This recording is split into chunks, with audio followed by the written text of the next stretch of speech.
Apakah ada sesuatu di wajahku? Orang tua itu berasal dari benua Xian dan sektenya masih memiliki hubungan dengan keluargaku. Bukankah aku berbicara kebenaran orang tua? Xiao Yuan berkata dengan dingin. Itu benar. Gu Heng berkata dengan jujur. Lei Yunting mengangguk dan percaya dengan perkataan mereka. Selama Xiao Yuan baik-baik saja maka itu sudah cukup.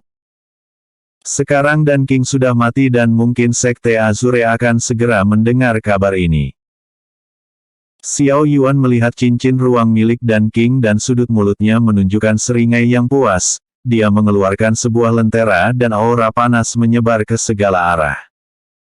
Gu Heng melihat hal ini dan berkata, api bumi Yin dan Yang. Ini adalah harta yang sangat bagus.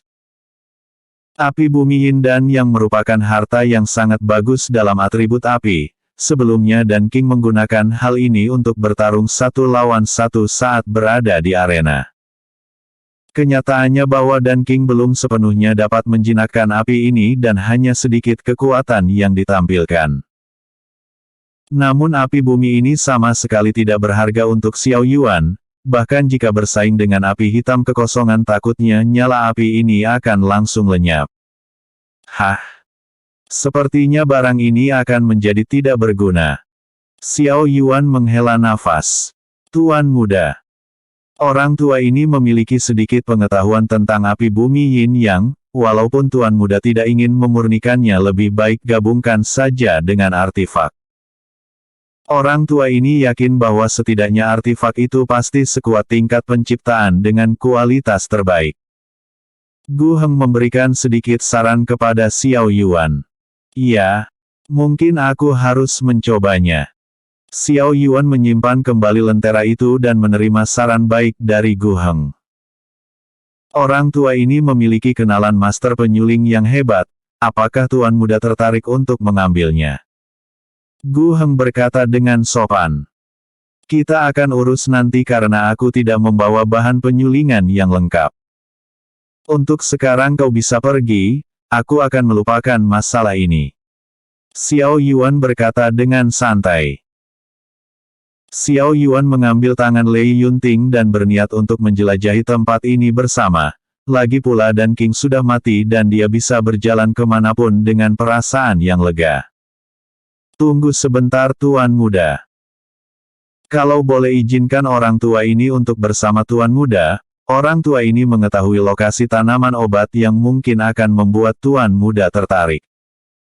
Gu Heng berusaha untuk menarik perhatian Xiao Yuan dan menarik kesan baik untuknya.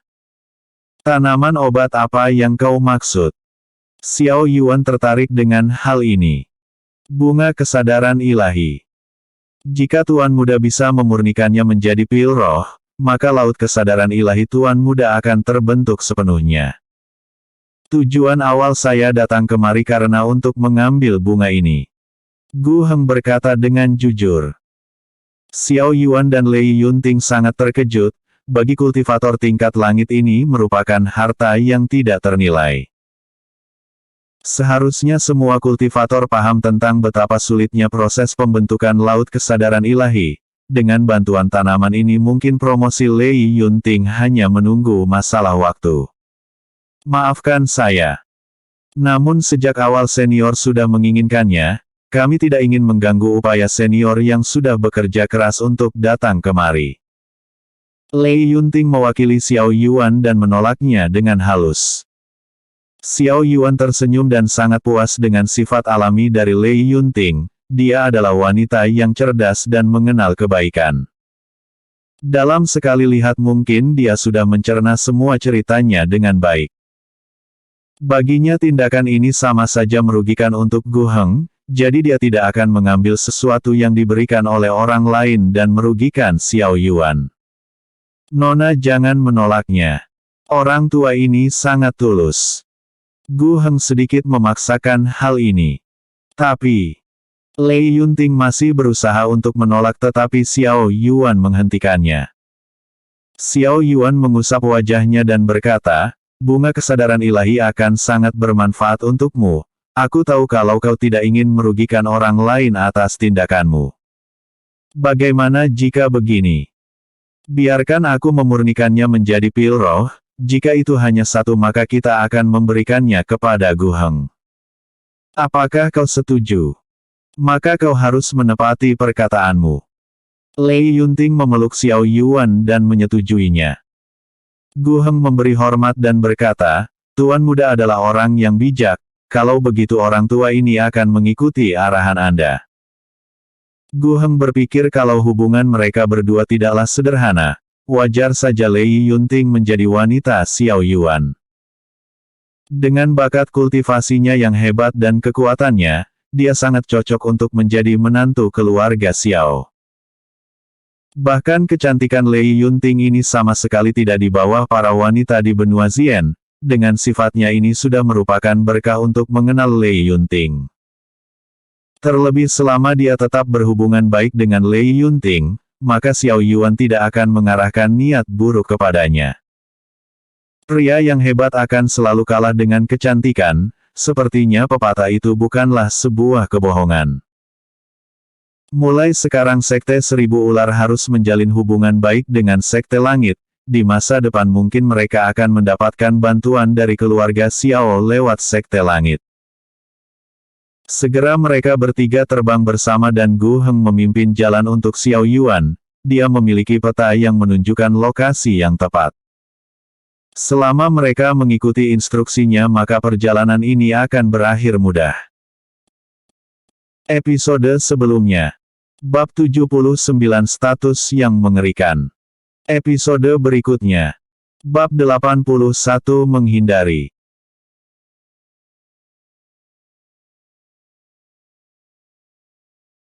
Mereka bertiga masuk lebih dalam ke wilayah terlarang dan merasakan banyak bahaya di bawah mereka. Kepadatan aura di tempat ini sangatlah luar biasa dan jauh lebih baik dari luar. Semakin mereka ke tengah maka tekanan yang mereka rasakan semakin kuat, namun ini adalah hal yang bagus untuk memperkuat kekuatan jiwa. Asterisk. Asterisk.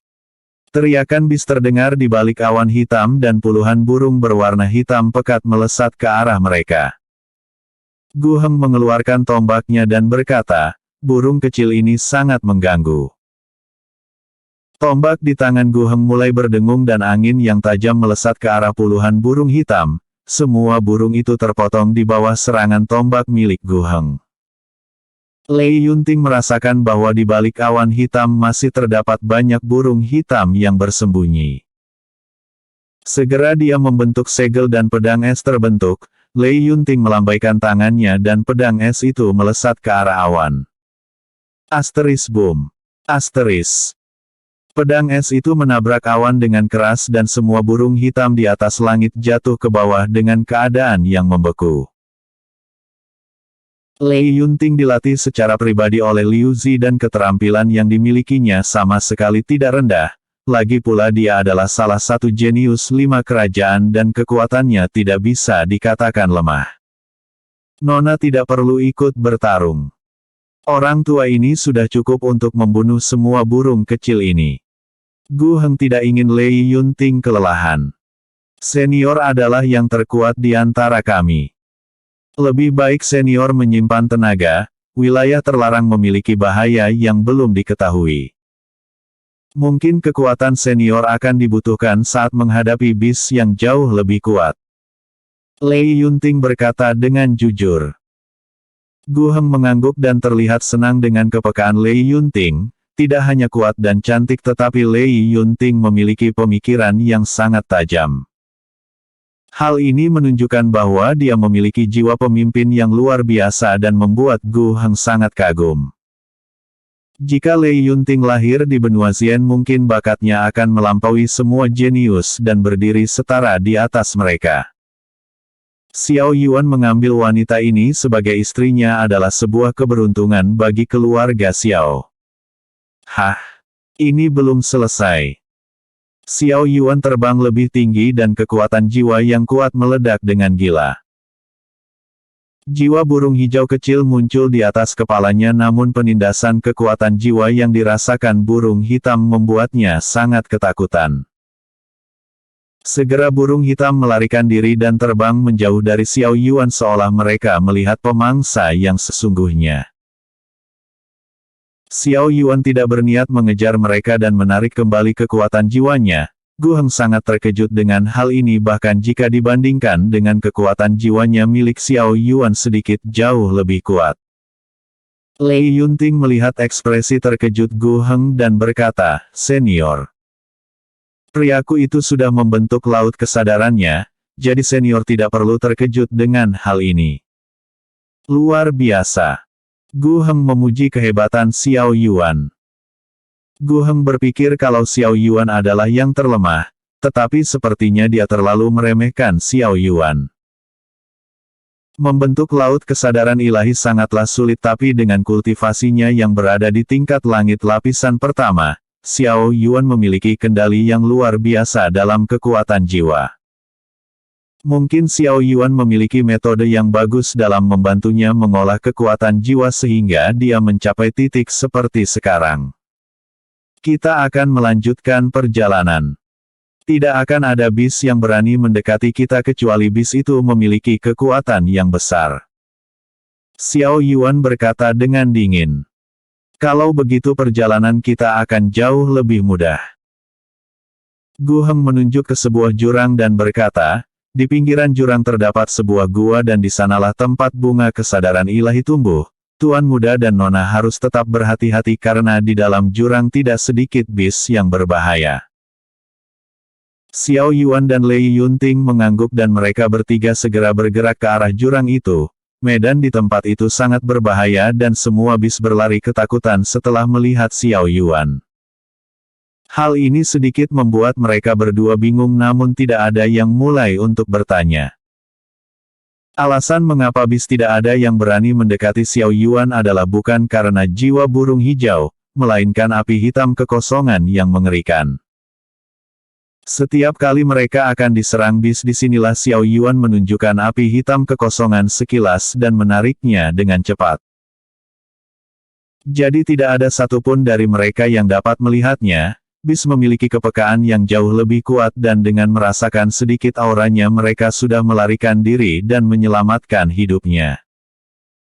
Xiao Yuan mengintip ke bawah jurang yang gelap dan dia tidak dapat mengukurnya. Dia tidak tahu apa yang dikatakan bunga kesadaran ilahi adalah kebenaran atau tidak. Namun jika Gu Heng berani membohonginya maka Xiao Yuan tidak akan segan untuk menyeretnya dalam pertarungan. Tuan muda. Tolong ikuti saya dari belakang, lokasi gua itu tidak berada di dasar melainkan di dinding jurang. Tolong tetap waspada karena pemilik peta ini sebelumnya mengatakan kalau banyak sekali bis di tempat ini yang tidak memungkinkannya untuk masuk. Gu Heng memberikan Xiao Yuan peringatannya. Jika itu mudah maka bunga kesadaran ilahi sudah diambil orang lain sejak dulu. Aku paham dengan resikonya dan kau bisa tenang dalam hal apapun. Xiao Yuan berkata dengan tegas dan Lei Yunting juga memiliki pemikiran yang sama.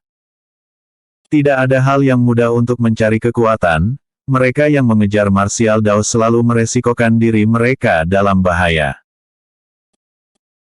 Episode sebelumnya. Bab 80 Kecantikan mengalahkan segalanya. Episode berikutnya. Bab 82 Keserakahan. Mereka bertiga turun ke bawah dengan perlahan dengan lancar. Terdapat banyak sekali bis tingkat langit di dalam jurang, namun berkat bimbingan dari Gu Heng mereka tidak perlu melakukan pertarungan yang tidak jelas. Setelah beberapa waktu Xiao Yuan melihat banyak sekali mulut gua di sekitarnya. Hal ini terlalu aneh jika disebut kalau gua ini terbentuk secara alami dan jelas bahwa gua ini adalah buah tangan dari ulah makhluk hidup. Mereka bertiga menginjakan kakinya di salah satu gua dan Gu Heng berkata, Tuan muda. Ikuti saya dari belakang, biarkan saya menuntun jalan. Gu Heng berniat untuk memimpin jalan karena perjalanan ini terlalu aneh. Menurut penjual peta ini, seharusnya akan ada banyak sekali bis yang menghadang mereka. Karena itulah dia memilih meminta bantuan dari Sekte Azure. Tapi apa yang dirasakannya tidak sesuai informasi, Bahkan bis yang lain terlihat menghindari mereka dan tidak ada satupun yang berani menyerang. Setelah beberapa waktu mereka bertiga masuk lebih jauh ke dalam gua, aroma tanaman obat yang harum mulai tercium dan Xiao Yuan sedikit bersemangat dengan hal ini. Lihat di sana. Lei Yunting menunjuk ke arah depan dan melihat ujung gua. Mereka bertiga bergegas pergi ke sana dan ratusan bunga kesadaran ilahi berada di depan mereka. Xiao Yuan dan Lei Yunting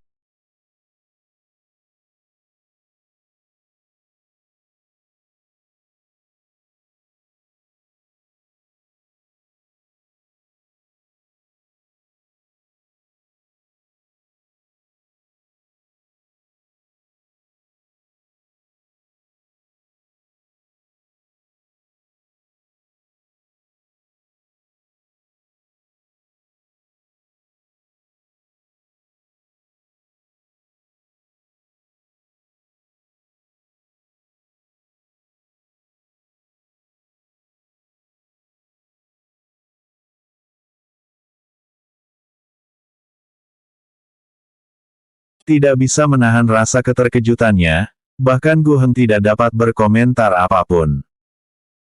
Menurut informasi dia hanya mengetahui bahwa terdapat bunga kesadaran ilahi dan dirinya berpikir kalau jumlahnya pasti hanya satu. Tetapi setelah sampai di tempat ini dia tidak menyangka kalau bunga kesadaran ilahi di tempat ini berjumlah 100 lebih. Gu Heng melirik ke arah Xiao Yuan dan mengeluarkan tombak di tangannya. Segera dia mengayunkannya ke arah Xiao Yuan dan berniat untuk menghabisinya. Merasakan niat membunuh dari Gu Heng yang mengerikan, Xiao Yuan segera mengeluarkan pedang Dewa Petir dan menahan serangan tombak dari Gu Heng. Xiao Yuan terlempar menabrak dinding dengan keras dan Lei Yunting sangat terkejut melihat hal ini. Darah segar keluar dari mulut Xiao Yuan dan dia tidak menyangka bahwa Gu Heng akan melakukan tindakan setelah melihat harta di depannya. "Senior, apa maksudnya ini?" tanya Lei Yunting dengan sikap waspada. "Seharusnya Nona sudah paham. Orang tidak bersalah namun harta yang di depan mereka yang menjadi masalah. Jika ini hanya satu maka aku tidak akan keberatan untuk mencari wajah untuk keluarga Xiao, namun... Hehehe. Jumlah bunga kesadaran ilahi ini sangat banyak dan memungkinkan kami untuk bangkit dan menjadi salah satu kekuatan utama benua Xian." Gu Heng berkata dengan santai. Xiao Yuan menyeka sudut mulutnya dan menatap Gu Heng dengan niat membunuh yang kuat, namun Lei Yunting sadar bahwa perbedaan tingkat di antara mereka sangatlah jelas. Untuk mengalahkan Gu Heng rasanya tidak mungkin untuk mereka lakukan. Satu-satunya cara adalah bernegosiasi untuk menyelamatkan hidup mereka. Senior bisa memiliki semuanya. Kami tidak menginginkan satu pun, jadi biarkan kami pergi dan senior bisa mengambil semuanya. Lei Yunting berkata dengan panik. Gu Heng tersenyum dan menggelengkan kepala, "Nona terlalu naif. Aku tidak bisa melakukan hal itu. Jika kabar ini tersebar keluar maka ini akan menjadi akhir bagiku. Terlebih identitas priamu itu sangat mengerikan, jadi lebih baik aku membunuh kalian berdua di sini dan mencari keamanan bagi diriku sendiri." "Cuih." Xiao Yuan meludah dengan jijik, "Kau terlalu percaya diri. Bahkan tanpa bantuan dari keluarga Xiao aku masih sanggup membunuhmu. Karena kau sudah memutuskannya dan menyerangku maka ini akan menjadi akhir bagi hidupmu. Bocah sombong." Gu Heng mendesaki miliknya dan mengayunkan tombaknya ke arah Xiao Yuan. Cahaya tombak berubah menjadi ular kecil dengan aura yang mengerikan bergerak ke arah Xiao Yuan. Melihat hal ini Xiao Yuan mendesaki miliknya dan menghindari serangan Gu Heng. Lei Yunting berpikir kalau tidak ada pilihan lain selain bertarung bersama Xiao Yuan, segera dia mengeluarkan pedangnya dan menyuntikkan ki miliknya. Aura dingin menyelimuti pedang Lei Yunting dan dengan cepat dia berada di samping Gu Heng. Xiao Yuan juga melakukan hal yang sama dan kedua pedang itu mengincar leher Gu Heng. Ada jalan yang lebih mudah untuk mati tetapi kalian memilih untuk melakukan pertarungan yang sia-sia. Aura Gu Heng meledak dan kedua pedang itu berhenti tidak jauh dari lehernya. Xiao Yuan dan Lei Yunting terdorong oleh aura mengerikan dari Gu Heng dan membentur dinding gua. Segera Gu Heng melesat ke arah Xiao Yuan dan ujung tombak diarahkan langsung ke dadanya. Lei Yunting memang memiliki basis kultivasi yang jauh lebih tinggi, namun orang yang paling merepotkan adalah Xiao Yuan dan menyingkirkannya terlebih dahulu adalah tindakan yang bijak. Melihat ujung tombak yang tajam, wajah Xiao Yuan menjadi sangat pucat dan Lei Yunting berteriak karena khawatir. Kekuatan jiwa meledak dengan gila dan sebuah jiwa burung hijau keluar dari tubuh Xiao Yuan. Jiwa burung hijau menabrak Gu Heng dan membuatnya merasakan rasa sakit yang luar biasa. Xiao Yuan membentuk segel di tangannya dan jiwa burung mengayunkan cakarnya yang mengerikan ke arah Gu Heng. Sialan, makhluk macam apa ini? Gu Heng mendesak ki miliknya dan mengayunkan tombaknya dengan kuat. Gelombang kekuatan jiwa menyebar dengan gila dan membuat gua itu sedikit bergetar. Jiwa burung hijau terdorong kembali dan masuk ke dalam tubuh Xiao Yuan dan Gu Heng mundur beberapa langkah dan memuntahkan seteguk darah segar. Episode sebelumnya. Bab 81 menghindari. Episode berikutnya. Bab 83 tahan dan kita akan